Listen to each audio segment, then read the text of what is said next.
A while back, I stitched a video where a doctor was discussing the 5 worst foods you could feed your kids for breakfast. I retorted with the obvious any food is better than no food, and we discussed how sugar does not cause hyperactivity. Pause to read this comment. This commenter thinks that I'm encouraging people to lose control of their eating and that I should be focusing on discussing the health hazards of obesity. First off, I would love for people to stop with restriction because for many, harsh restriction leads to a loss of control with eating. So when we stop restricting, our control actually improves. So this is a no for me.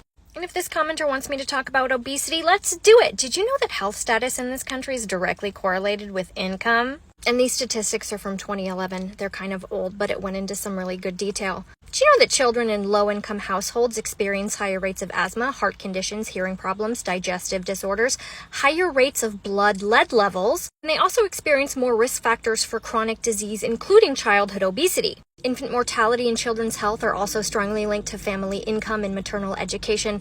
Rates of low birth weight are highest among low-income mothers. And just look, the prevalence of coronary heart disease just decreases as the income rises, like the rest of these illnesses.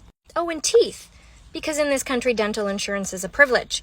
We've talked about these before, and I'm sure we'll talk about them again. But blaming your health simply on your diet is exceptionally short-sighted. You cannot buy healthy food unless you have access to it and can afford it. Affordability depends on your salary, which depends on your ability to get a good job. Your health also depends on your social setting, your community, your stress level, your built environment, safety, ability to exercise, and healthcare.